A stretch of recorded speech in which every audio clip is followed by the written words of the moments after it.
Baik para hadirin, untuk sesi selanjutnya adalah tanya jawab ya. Dan ada beberapa yang sudah saya lihat di chat room ya, dan mungkin kepada Dr. Sri Mulyanti dan Dr. Marisa mohon bersiap-siap untuk menjawab beberapa pertanyaan dari para peserta. Dan saya lihat cukup banyak ya pertanyaannya, alhamdulillah. Jadi para peserta ini sudah cukup banyak menyimak ya paparan hari siang ini. Pertanyaan pertama dari Bapak Arif Abu Ghifari. Ya.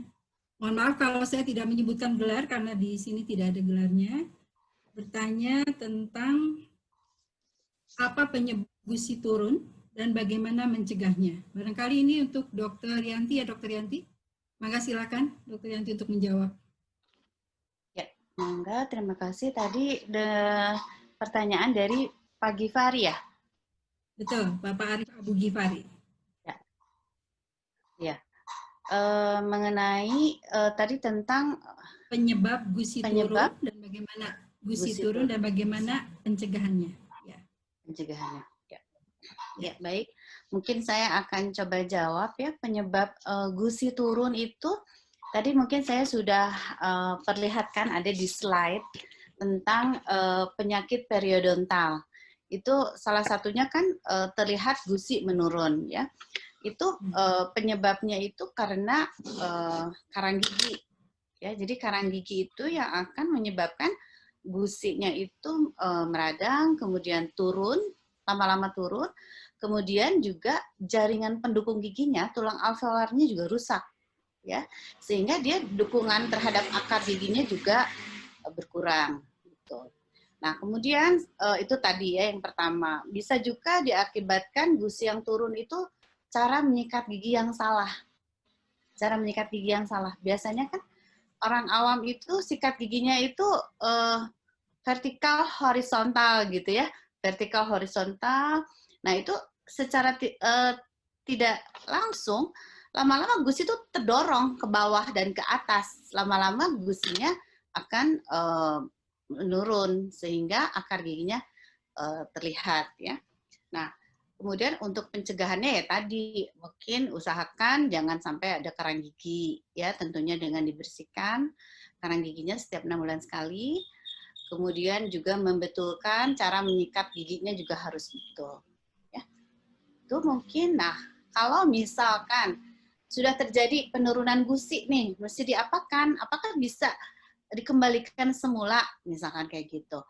Nah, biasanya itu tergantung dari keparahan penurunannya tuh sampai sebatas apa. Kalau misalkan kira-kira sampai lebih dari setengah akar gigi terlihat, tentunya kita perlu melakukan namanya tuh gingivektomi ya. Gingivektomi itu bedah gusi sehingga gusinya itu dinaikkan kembali seperti umumnya gusi normal seperti itu.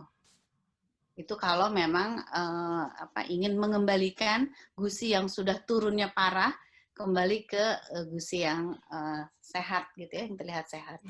Atau misalkan kalau nggak mau dibedah nih, gimana caranya? Ya udah, sekarang kan dengan teknologi itu ada bahan tambal gigi yang sewarna gusi.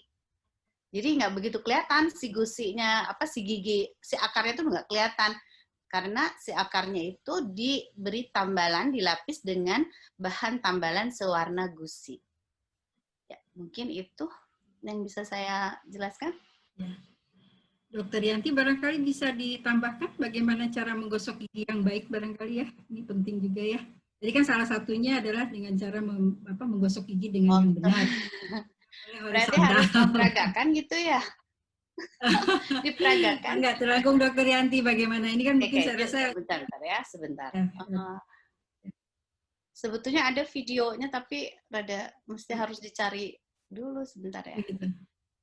Saya peragakan aja nih, saya kebetulan bawa ada model ya, mungkin buat siapalah mungkin yang ingin tahu ya, mungkin ini gigi kelihatan ya mungkin ya. Nah ini mungkin saya akan memberikan tips bagaimana cara memilih sikat gigi yang betul ya. Yang pertama ini bulunya harus rata. Kan sekarang banyak sikat gigi yang bulunya tuh tiba-tiba lebih panjang ujung-ujungnya ya. Nah, kita memilih yang rata. Kemudian tangkainya juga harus rata sehingga tekanan yang sampai ke ujung itu merata gitu ya. Kemudian bulu sikatnya jangan yang terlalu keras. Jadi mungkin kita ngambil yang medium atau yang soft. Kalau untuk orang tua sih lebih baik mungkin yang soft ya, karena kan mungkin gerakannya juga motoriknya juga sudah kurang begitu bagus, sehingga kalau misalkan menggunakan bulunya yang keras atau misalkan yang medium bisa mengakibatkan melukai gusi atau bisa menyebabkan abrasi ya. Jadi sebaiknya kalau untuk lansia sih cari yang bulunya soft gitu. Nah, mungkin intinya sebentar.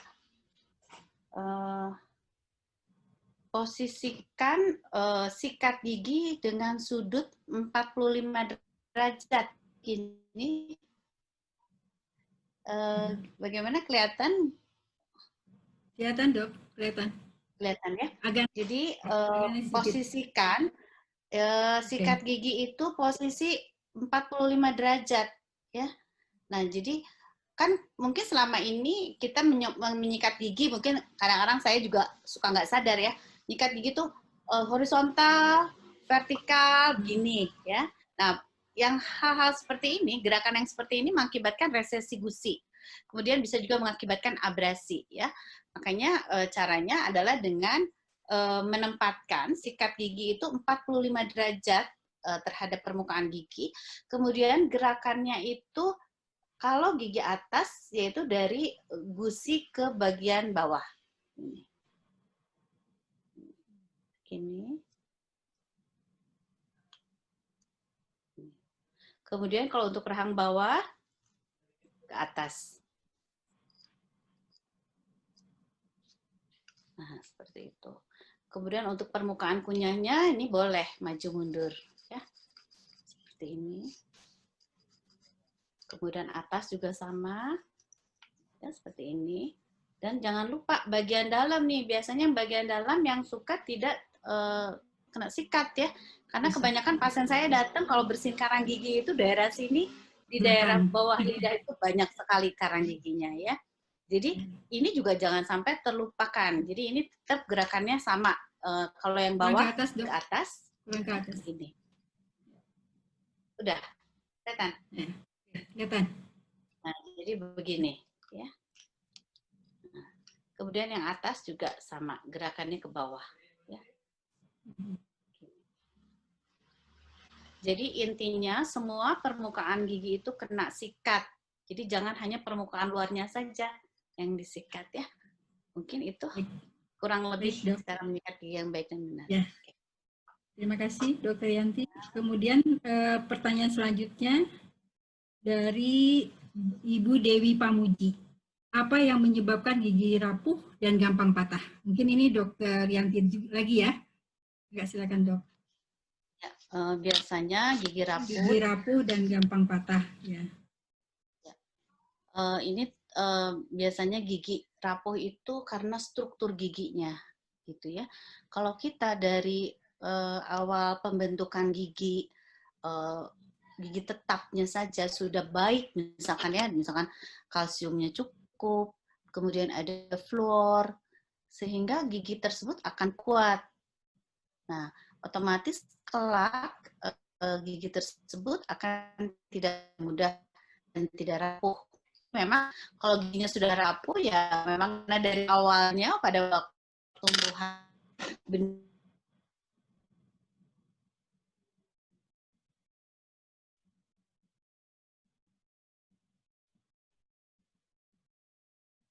terganggu ini ya suaranya, nggak muncul. Ada host tolong. Sinyalnya kelihatan. Mungkin koneksi di tempatnya Dr. Yuli, Dr. Yantinya yang kurang benar. Ya, oke. Pindah pertanyaan berikutnya dulu aja mungkin. Baik, baik. Pertanyaan selanjutnya dari Ibu Maria Elvira. Ini juga untuk Dr. Yanti sebetulnya. Dr. Yanti sudah bisa masuk lagi? Belum. Sudah terkoneksi lagi Dr. Yanti? Belum ya? Belum. Udah ya? Ya, sempat putus tadi. Dokter Yanti. Oh ya. Tadi pertanyaannya apa ya yang lupa? Udah yang tadi yang rapuh itu dok, yang menyebabkan gigi Rapuh ya, sudah. karena memang benihnya sendiri awalnya juga memang kurang bagus sekali struktur giginya ya. Oke. Ada lagi pertanyaan dok ini dari sekali kecil untuk dokter Yanti nih. Ya. Banyak sekali pertanyaannya untuk dokter Yanti ini, memang menarik sekali ya untuk masalah gigi dan mulut ini. Ada yang bilang sebaiknya untuk dari dok Ibu Retno Subaryo untuk melakukan pemeriksaan gigi secara teratur sebaiknya setiap bulan atau memang tadi dokter memaparkan ada setiap 6 bulan ya dok ya. Satu itu, terus kemudian dari Ibu Maria Elvira, bila gigi geraham atas kropos dan rapuh, kemudian giginya ada lubangnya, tindakan apa yang dilakukan dokter gigi? Dicabutkah? Ulang. Ya. Pertanyaan pertamanya itu katanya untuk melakukan pemeriksaan gigi secara teratur sebaiknya setiap bulan atau memang 6 bulan gitu dok barangkali ya. Tadi kan paparan dokter 6 bulan. Kemudian dari Ibu Maria Elvira, bila gigi geraham kropos dan rapuh, kemudian giginya masih tersisa dan ada lubangnya, tindakan apa yang dilakukan oleh dokter gigi? Gitu. Apakah dicabut gitu atau bagaimana? Baiklah, saya mungkin akan mencoba menjawab pertanyaan yang nomor 1 tadi ya. Yang tentang pemeriksaan gigi teratur itu ya. Memang kalau secara normal kita mengusulkan tiap 6 bulan sekali ya. Kita ada keluhan atau tidak ada keluhan, meskipun tidak ada keluhan kita tiap 6 bulan sekali kita mengontrol giginya ke dokter gigi. Kecuali kalau ada keluhan. Nah, kalau ada keluhan ya silakan memang harus ke dokter gigi. Baik. Kemudian tadi yang pertanyaan kedua, kalau misalkan giginya keropos ada lubangnya gitu ya, betul. Apakah dicabut atau dipertahankan? Tindakan yang lain. Ya. Itu semua tergantung ya, karena saya nggak bisa bilang oh ini harus dicabut, karena harus ngelihat kondisi giginya. Dan itu juga tergantung indikasinya, apakah gigi tersebut bisa dipertahankan atau memang harus dicabut. Ya, misalkan contohnya begini, kalau gigi tersebut hanya tinggal akar dan dia sering menimbulkan bengkak, misalkan abses, ya, sehingga bisa menyebabkan terjadinya vokal infeksi, mau nggak mau itu harus dicabut. Ya. Tetapi kalau misalkan giginya meskipun tinggal akar ya, dia tidak jarang misalkan terjadi infeksi, ya sebaiknya sih dipertahankan. Sekarang banyak teknologi-teknologi yang bisa mempertahankan gigi ya, misalkan bersangga pada akar aslinya. Misalkan dengan pembuatan dengan teknik-teknik ada pin and crown ya, pakai pin and crown, atau misalkan dengan ya pokoknya intinya kalau memang masih bisa dipertahankan ya kita pertahankan gitu.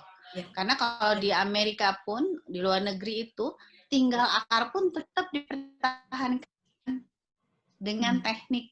Sekarang kan banyak teknologi ya untuk bisa mempertahankan gigi sehingga masih memakai akar giginya. Ya, karena sebagus apapun gigi palsu masih tetap enak buatan Allah gitu ya, buatan Tuhan masih tetap enak gitu. Jadi seharusnya sekarang jadi ya, kecuali kalau sering terjadi infeksi. Ya. Seharusnya sekarang lansia ini nggak banyak yang ompong ya dok ya, karena teknologi yang sudah sangat maju. Ya, amin. Pertanyaan yang lain, bagaimana dari Ibu Kusiati Agustin ya dok, bagaimana menghilangkan bruxism karena terjadi saat tidur? Ya. Bruxism ya. Ya. Bruxism itu sebetulnya kan suatu kondisi nggak sadar. Jadi ini kelainan psikologis. Biasanya pada keadaan orang-orang yang stres misalkan ya, dia itu secara nggak sadar melakukan ngunyah pada waktu tidur. Jadi intinya ya penyebabnya dulu harus dihilangkan. Jadi kita harus ke psikolog apa sih penyebab kok bisa terjadi bruxism? Karena ini kan kejadian yang tidak sadar ya itu. Nah kemudian baru kita nanti dokter giginya yang akan memberikan terapi langsung ke giginya, misalkan dengan memberikan suatu alat namanya night guard, yaitu kayak apa ya? Kayak ada petinju lah kayak gitu ya, kayak ada selongsong tapi untuk Pelindung ya? ini apa maksudnya untuk biar giginya itu dia ngunyahnya ke gigi palsunya itu, ke night guard-nya itu, gitu. Atau mungkin ya itu ya mungkin pertama-tama ya kita konsulkan dulu ke psikolog untuk mengatasi kenapa sih dia bisa bruxism gitu ya. Yeah. Kemudian untuk ininya mungkin untuk mengatasi yang sudah pausnya, atrisinya bisa dilakukan penambalan atau dibuatkan crown. Ya, seperti itu. Yeah. Baik, semoga ya cukup menjawab ya. Ya, cukup Dok. Terima kasih. Tapi masih tetap ini untuk Dokter Yanti lagi nih Dok. Banyak sekali pertanyaan untuk Dokter Yanti. Ini dari Pak John. Semoga Dokter Yanti tadi sudah makan siang dulu. Pak John bertanya, selain masalah gigi dan mulut, bagaimana dengan craniomandibular dysfunction atau disebut TMJ ya Dok? Gitu. Ini bagaimana?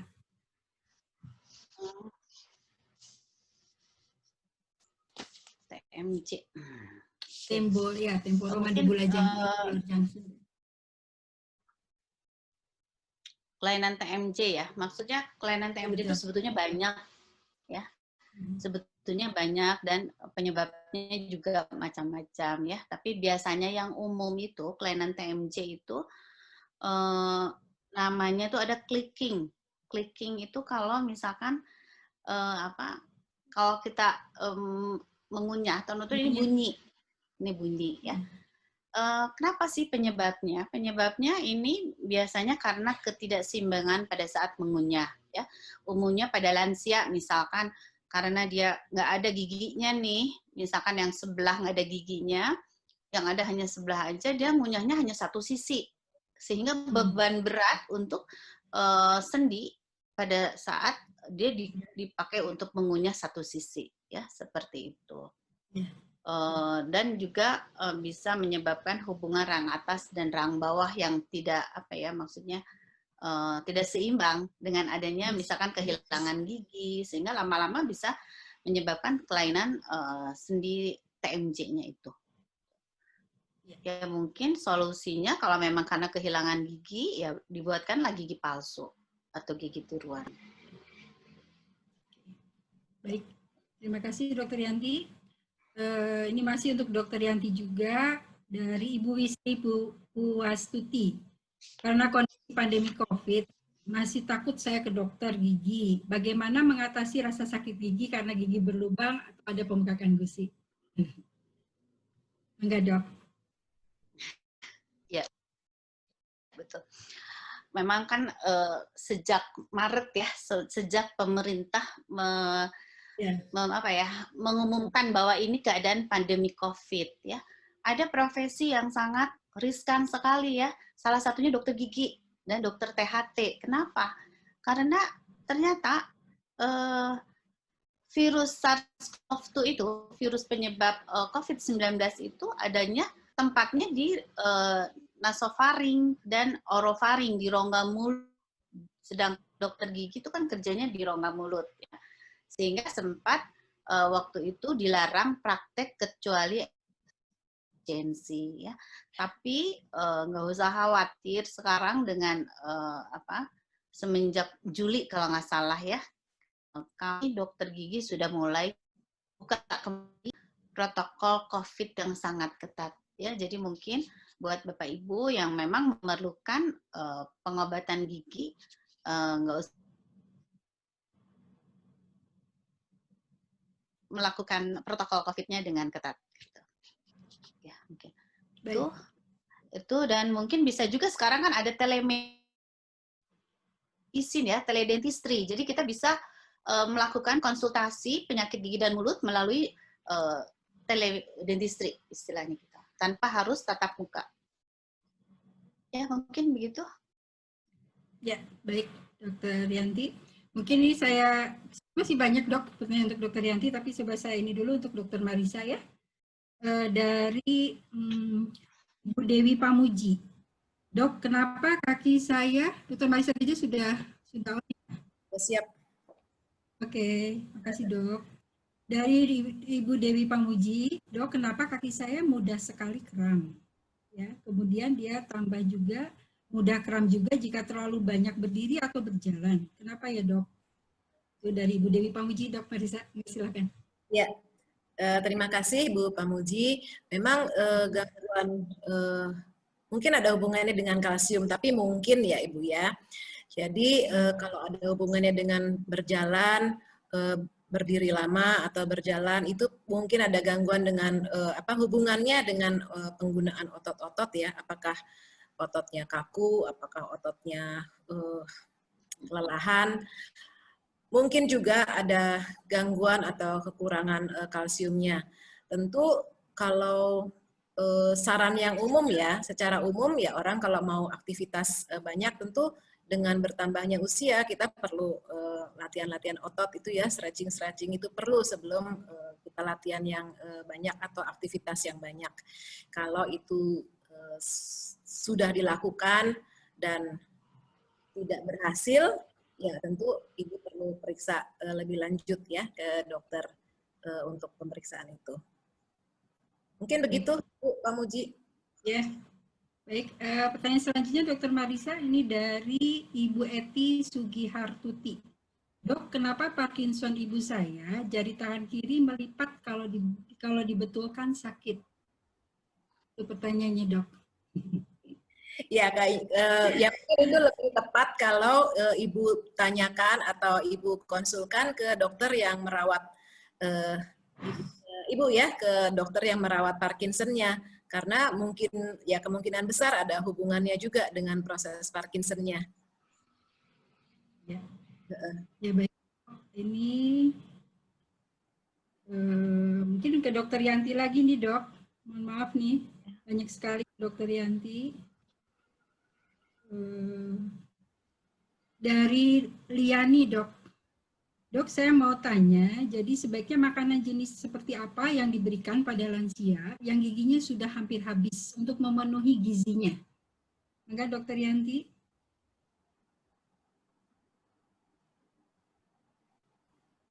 Assalamualaikum, Dokter Yanti offline gitu? Kang Riza? Ya. Dokter Yanti? Ya, ya. Ya, Ya, ini ada pertanyaan lagi dok. Ya, ada pertanyaan lagi dok dari Ibu Liani. Dok, saya mau tanya, jadi sebaiknya makanan jenis atau seperti apa yang diberikan pada lansia yang giginya sudah hampir habis untuk memenuhi gizinya? Ini sepertinya sih memang, tapi silakan dok, Dokter Yanti untuk menjawabnya.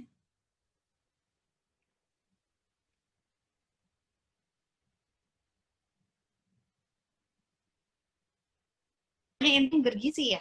Sebentar ya. Coba. Ya, makanannya apa aja yang sebaiknya untuk lansia yang sudah pokoknya intinya ya, mungkin intinya karena ya kedengeran nggak dok? Kedengeran ya? Kedengeran? dok. Kedengeran ya? Ya, kedengeran. Mungkin intinya tentunya meski karena udah tidak ada gigi ya, nggak mungkin nggak makan ya, karena kan itu perlu nutrisi ya. Nah, hanya mungkin dilihat itu apa namanya konsistensi dari makanannya.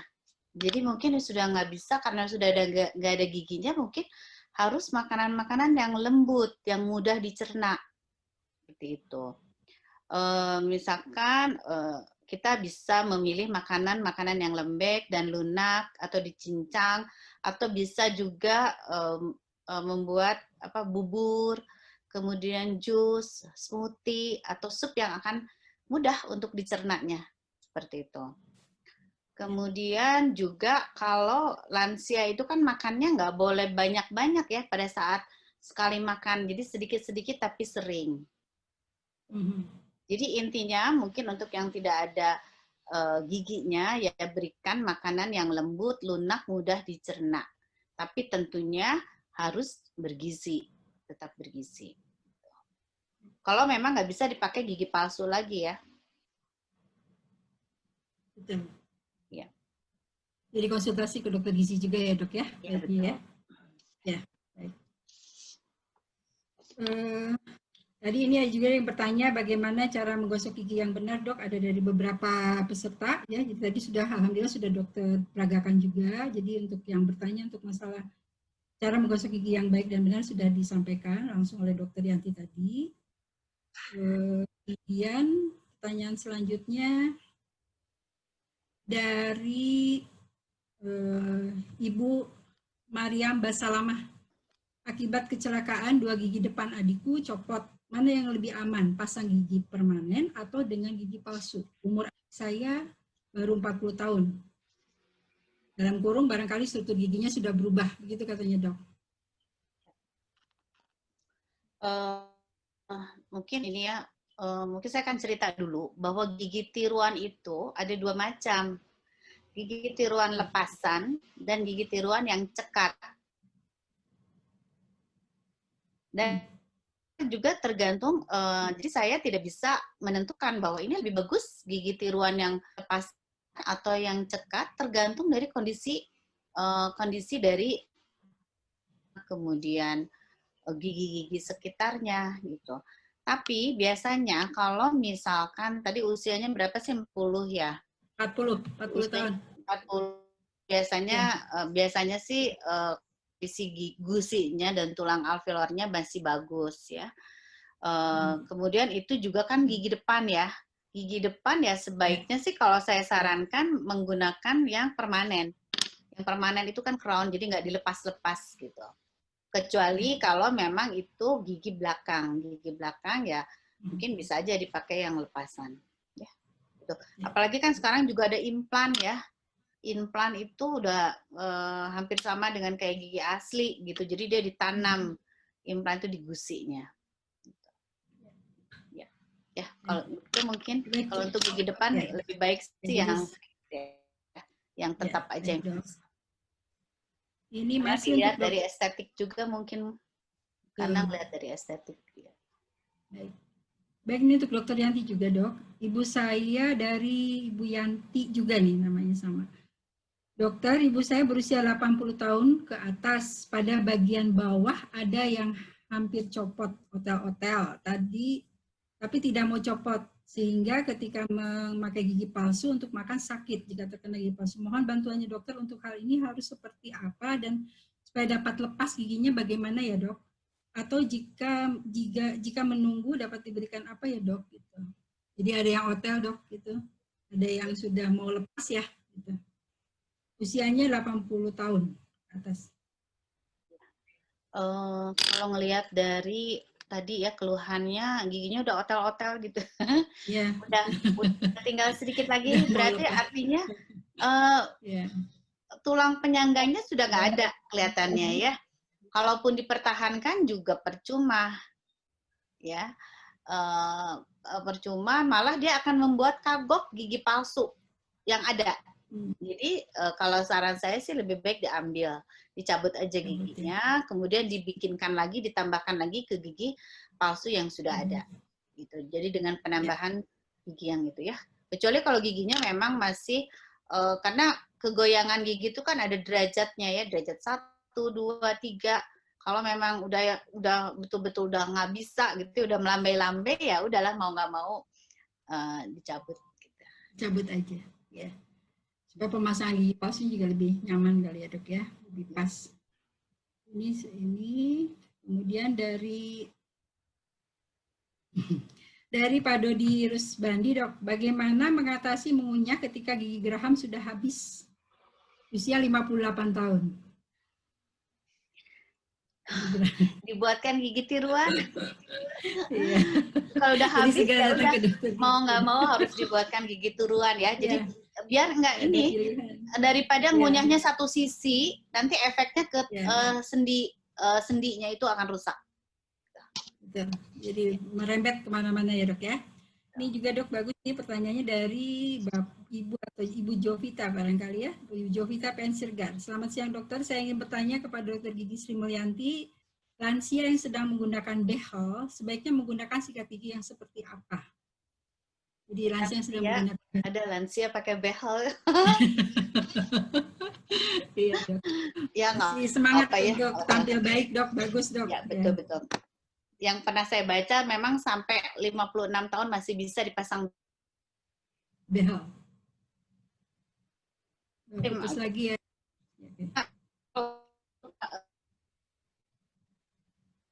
Jadi khusus untuk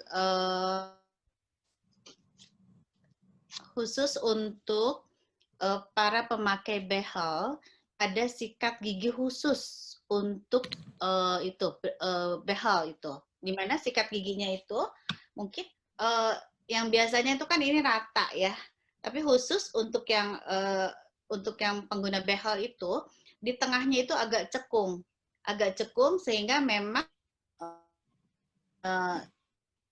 untuk dipakai untuk yang pengguna behel.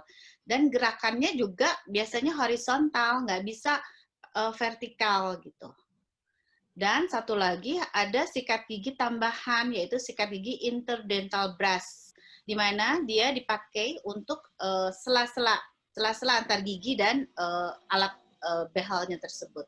Jadi ada 2 macam sikat gigi yang digunakan, yaitu memang sikat gigi khusus untuk behel, di mana permukaannya ada cekungannya, dan satu lagi interdental brush, itu di mana untuk sela-selanya. Baik. Ya, Dok. Terima kasih, Dok. Ya, mungkin sekarang ke Dokter Marisa dulu, Dok. Ini ada pertanyaan.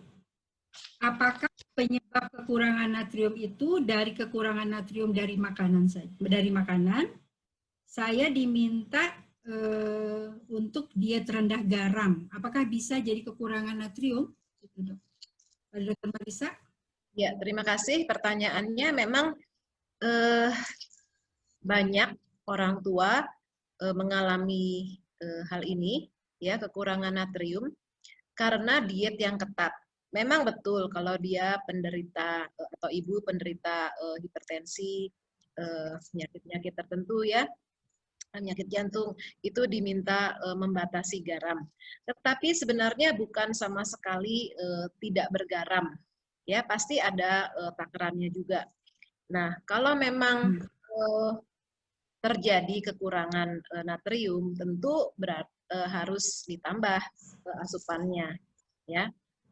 Tidak selalu terjadi. Jadi artinya gini, pada waktu orang didiagnosa darah tinggi, tentu kan memang ada saran-saran pengaturan makanannya. Nah, dalam prosesnya dengan berjalannya waktu, pasti kan harus dikontrol ya, pengendalian tekanan darahnya, kemudian keadaan secara keseluruhan, termasuk kadar-kadar ini biasanya dokter akan periksa hal itu. Jadi kalau tidak ada masalah, tentu ya nggak apa-apa diet yang sudah dianjurkan diteruskan. Tetapi seandainya memang ada kurang, pasti dianjurkanlah supaya ditambah asupan garamnya. Kalau sudah ditambah dan mungkin tetap kurang natrium, ya tentu dokter yang bersangkutan atau dokter yang merawat ibu tentu akan cari penyebab-penyebab lainnya. Demikian, saya kira. Mudah-mudahan menjawab ya. Ya, terima kasih Dokter Marisa. Ini kembali ke Dokter Yanti, Dok. Ada pertanyaan dari Bapak Chandra Yuda. Bagaimana menangani gigi yang sensitif, Dok? Itu saja pertanyaannya. Ya, harus dilihat dulu ya. Gitu. Biasanya, misalkan ada beberapa pasien yang giginya sensitif, itu pasti ada email yang terbuka, ya, pasti terbuka. Itu, misalkan contohnya tadi yang saya katakan abrasi atau abfraksi, ya, atau atrisi, sebagian lapisan email bahkan dentinnya itu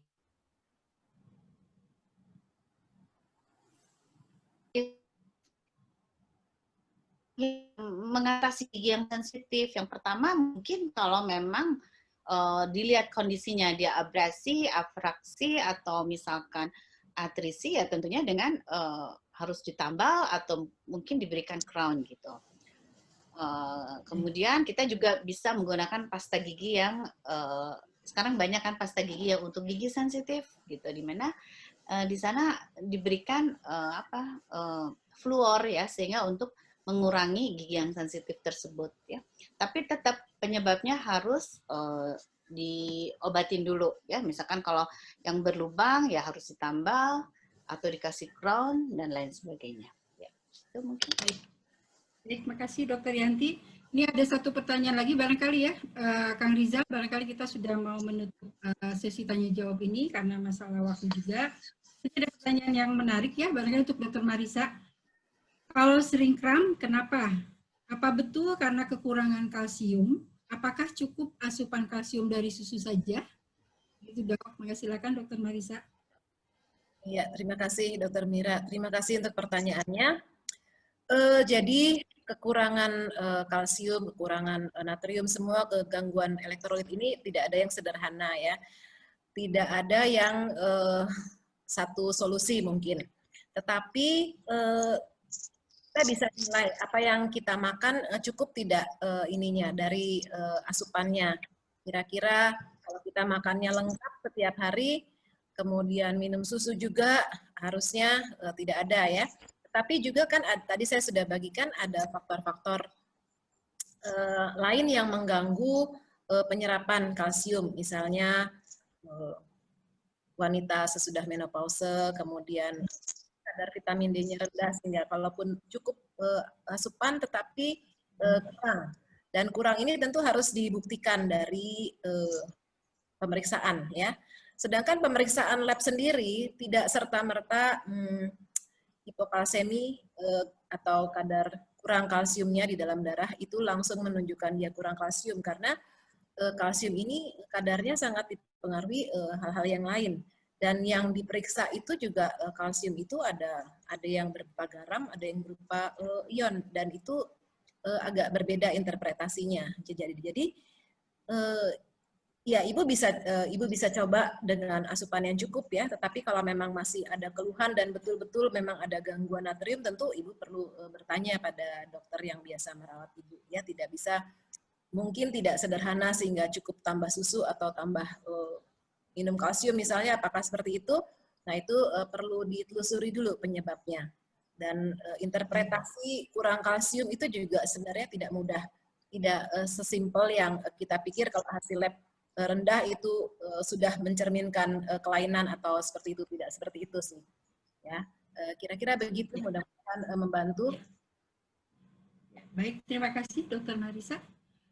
Dr. Riza, kita sudahi barangkali ya sesi tanya jawab ya. Kita lanjut ke acara selanjutnya. Terima kasih kepada kedua pembicara, Dr. Sri Mulyanti dan Dr. Marisa Teja, yang sudah sangat banyak memberikan informasi dan masukan kepada kami semua. Halo. Ya.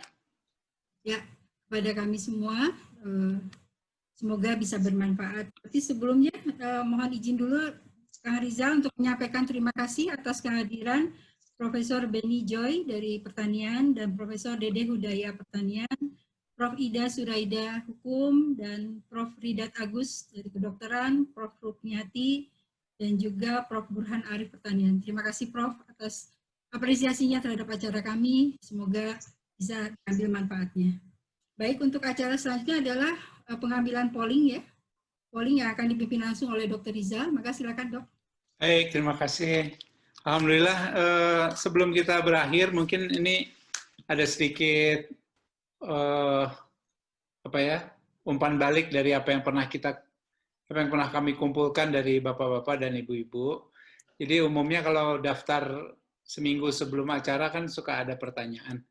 Dan ada yang nanya, kenapa sih harus ditanya-tanya? Sebenarnya itu adalah salah satu upaya kami untuk bisa merancang kira-kira ke depannya seperti apa kita mesti kerjakan. Jadi seperti ini misalnya, pekan yang lalu ada pertanyaan, atau pada waktu pendaftaran ada pertanyaan, setelah pandemi COVID berakhir, kegiatan apa yang Anda harapkan, dan ini makin besar hurufnya, ini berarti makin banyak yang menjawab permintaannya. Karena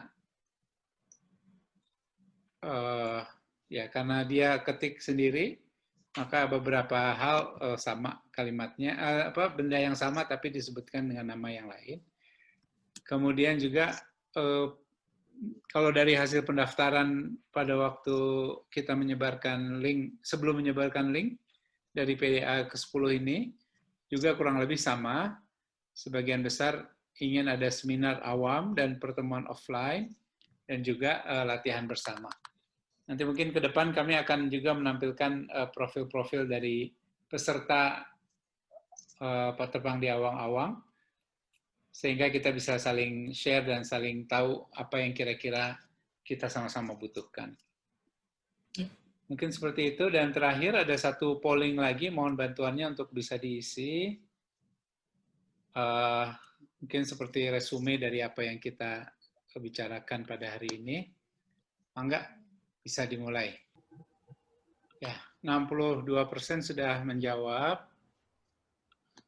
Dan ini kurang lebih hasilnya. Jadi gangguan gigi dan mulut sering menjadi penyebab malas makan pada lansia. Sebagian besar setuju dan setuju sekali. Gangguan yang sering terjadi pada lansia adalah kerusakan gigi, juga sama, setuju dan setuju sekali. Pemeriksaan gigi harus dilakukan teratur setiap 6 bulan. Sama jawabannya, lebih dari 90% menyatakan setuju dan setuju sekali. Pola makan yang baik akan membantu kesehatan gigi mulut. Itu juga 90% lebih, 99% menjawab setuju sekali. Dan untuk pertanyaan tubuh kita terdiri dari air dan elektrolit juga semuanya sudah sepakat bahwa memang betul. Dan elektrolit berperan dalam pengaturan kerja tubuh kita. Serta malas makan dapat menyebabkan gangguan elektrolit, tadi sudah disampaikan. Kemudian, ini temannya saya, 21% menjawab, saya malah kebanyakan makan. Sedangkan yang lain berjanji untuk mencoba tidak akan malas makan atau berjanji untuk berhenti malas makan. Saya kira itu untuk acara hari ini. Sebelum kita tutup, kita bisa foto bersama. Mungkin silakan menyalakan videonya masing-masing. Senyum yang paling lebar ya, Dok. Dr. Sam. Kita mulai ya.